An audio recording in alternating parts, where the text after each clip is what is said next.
अस्सलाम वालेकुम, मैं हूं रिजवान अशरफ। 18वीं तरमीम के ख़ात्मे और 28वीं तरमीम के पैकेज को इस वक्त बाकायदा तौर पर अनाउंस किया जा रहा है, जिसके अंदर ऐवान सदर को खाली किया जाएगा, यानी कि वहाँ से आसिफ अली जरदारी की छुट्टी करवाई जाएगी और उनकी जगह field marshal army chief general Asim Munir को ला के बिठा दिया जाएगा। वो बराजमान हो जाएंगे, वो ये ओहदा संभालेंगे। ये जो इस वक्त आपको सारा खेल नज़र आ रहा है, जिसमें कोई कहता है कि सिस्टम बैठ गया है, कोई कहता है कि मज़ीद सूबे बनने चाहिए, कोई कहता है इंतज़ामी यूनिट्स बनने चाहिए,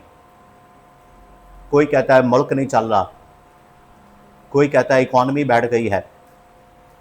कोई कहता है इन्वेस्टमेंट नहीं आ रही, कोई कहता है मुल्क नहीं चल रहा। ये जो तमाम चीज़ें हैं, इसमें इस्टेब्लिशमेंट समझती है कि बुनियादी जो जड़ है, बचा है, रूट कॉज है, बीमारी है, मसला है, वो 18वीं तरमीम के अंदर है। जितनी देर तक 18वीं तरमीम को ख़त्म नहीं किया जाता,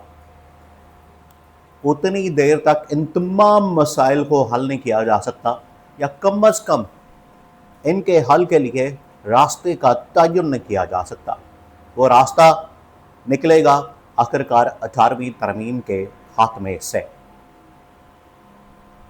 अब इसमें रुकावट क्या है, मसला क्या, प्रॉब्लम क्या है, इसके बारे में बड़ी अहम तरीन मालूमात मेरे पास मौजूद है, वो आपके साथ मैं शेयर करता हूँ। किस तरीके से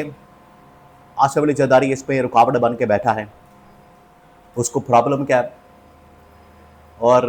क्या बार बार पैगाम दिया जाता है, इसके बारे में बड़ी अहम तरीन मालूमात मेरे पास मौजूद है। और अब इस्टेब्लिशमेंट आखिरी हरबा हल्ला कौन सा मारेगी, ताकि ये जो टॉप लेवल के ऊपर तब्दीली है ये रोनमा हो सके, ये टॉप लेवल के ऊपर तब्दीली है ये आ सके। एक मरतबा टॉप लेवल के ऊपर तब्दीली आ गई, फिर आप समझे कि काम चल सो चल शुरू हो जाएगा। 18वीं तरमीम के खात्मे के लिए और 28वीं तरमीम के लिए आज से नहीं, तकरीबन कोई पिछले 10 महीने से 1 साल से बात हो रही है। 10 महीने से लेकर 1 साल से इसके ऊपर बात हो रही है, इसके ऊपर डिस्कशन हो रही है, और इसके लिए पूरा एक ड्राफ्ट तैयार कर लिया गया है। पूरा ड्राफ्ट इस वक्त इस्टेब्लिशमेंट के पास मौजूद है, और ये बड़ी कन्फर्म खबर मैं आपको दे रहा हूँ कि पूरा ड्राफ्ट इस्टेब्लिशमेंट के पास 28वीं तरमीम का मौजूद है, जिसके अंदर ये इनिशियल टॉप लेवल के ऊपर जो तब्दीलियाँ लानी है उसके लिए तमाम शिक्के शामिल कर दी गई हैं, तमाम की तमाम।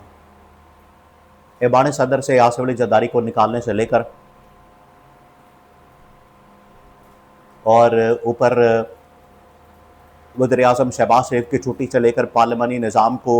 चेंज करने से और तमाम तर इक़दाम करने से टॉप लेवल के ऊपर ये सारी तब्दीलियाँ आखिरकार रोनमा होती हैं। और इसके लिए 18वीं तरमीम का खात्मा और 28वीं तरमीम का मुकम्मल पैकेज एक तैयार कर लिया गया है,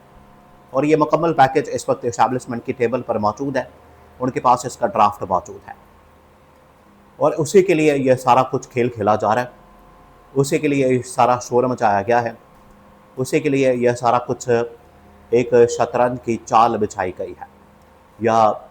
ये पूरा एक गेम प्लान तैयार किया गया है, जिसमें गिलगित के इंतखाबात को लेकर आज़ाद कश्मीर के इंतखाबात और उसके बाद पाकिस्तान के इंटरनल सूरत हाल, ये तमाम चीज़ें ये उसी प्लान का हिस्सा है, ये उसी प्लान की वजह से है, और उसी प्लान को अब आगे बढ़ाया जाएगा। और उस सिलसिले में आखिरकार ये तमाम तर आपको माहौल बनता हुआ नज़र आ रहा है। 2-3 चीज़ें होंगी। पहले मैं आपको बता दूं, ये सिस्टम का कोलैप्स होना, ये निज़ाम का ना चलना, इकॉनमी का बैठ जाना, पॉलिटिकल सूरत हाल का ख़राब होना, और इस गवर्नमेंट को ज़िम्मेदार करार देना, ये कोई नई बात नहीं है। ये काफ़ी अर्सा पहले से ये इनको पैगाम दिया जा रहा था, इनको बताया जा रहा था, इनको मैसेज दिया जा रहा था, और इनके नॉलेज में है कि सिस्टम नहीं चल रहा, निज़ाम नहीं चल रहा,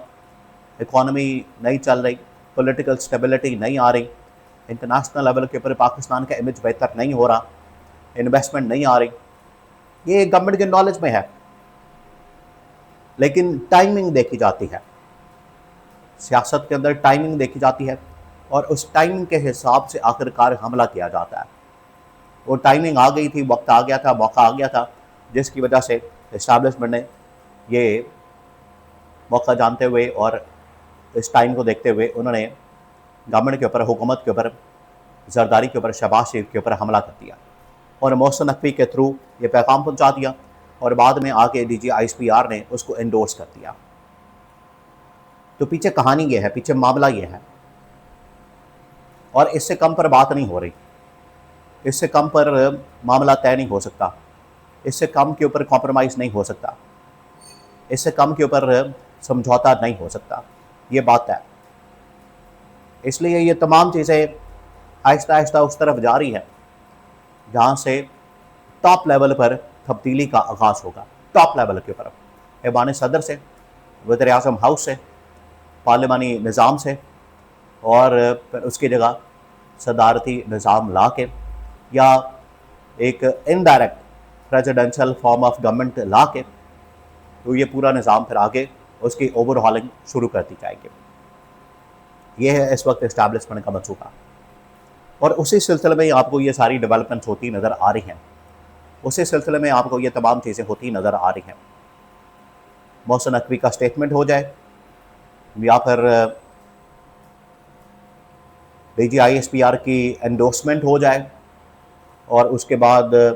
आज़ाद कश्मीर के अंदर इनकी आपस में लड़ाइयाँ हो जाएं, नून लीग पीपल्स पार्टी की,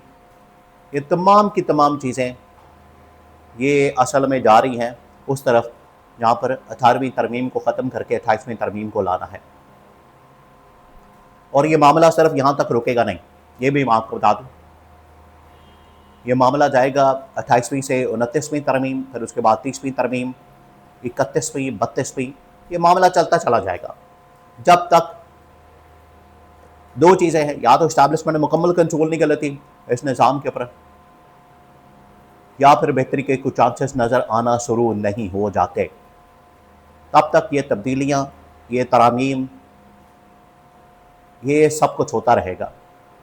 लेकिन उसका बेहतरीन जो सलूशन है, बेहतरीन जो हल है, वो ये कि ट्रांसपेरेंट, फ्री एंड फेयर इंतखाबात, साफ़ और शफाफ, और जिसको मैंडेट मिलता है हुकूमत उसके हवाले कर दी जाए, वो जाने अब आप जाने। ये है इसका बेहतरीन हल।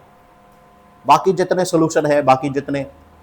इसके हल है, बाकी जितने ऑप्शन है, ये तजर्बात है, तजर्बात पाकिस्तान ने पहले भी बहुत देखे हैं, फिर एक और तजर्बा करके देख लें।